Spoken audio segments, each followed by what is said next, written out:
அஸ்ஸலாமு அலைக்கும். Hi guys, எல்லோரும் எப்படி இருக்கீங்க?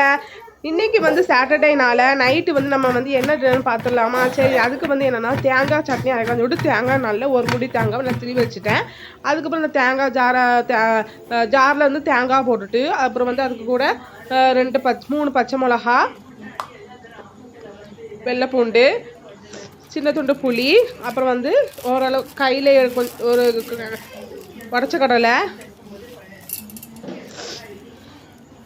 உப்பு போட்டு நம்ம தண்ணி விட்டு ஓரளவுக்கு குறை நம்ம அரைச்சி எடுத்துக்கணும் ஃப்ரெண்ட்ஸ். அதுக்கப்புறம் வந்து என்னென்னா கடாயில் நம்ம எண்ணெயை விட்டு உளுத்தம்பருப்பு,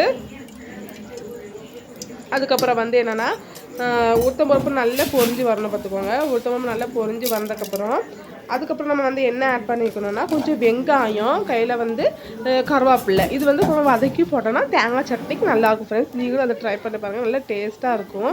அப்புறம் வந்து என்னென்னா கொஞ்சம் கடுகு உளுத்தம்பருப்பு போட்டுட்டு அதுக்கப்புறம் நல்லா பொரிஞ்சு வந்ததுக்கப்புறம் நம்ம வந்து வெங்காயம், பச்சை மிளகா இந்த ரெண்டையும் போட்டு நல்லா வதக்கி எடுத்துக்கணும். வதக்கி எடுத்துகிட்டு அதுக்கப்புறம் வந்து நம்ம வந்து நல்ல கோல்டன் ஃப்ரை வந்ததுக்கப்புறம் நம்ம வந்து அரைச்ச தேங்காய் சட்னியை வந்து நம்ம வந்து என்ன பண்ணணும், கொட்டிட்டு நல்ல உப்பு போட்டு நல்லா கொஞ்சம் கெட்டியாக இருந்தால் கெட்டியாக இருக்கட்டும்.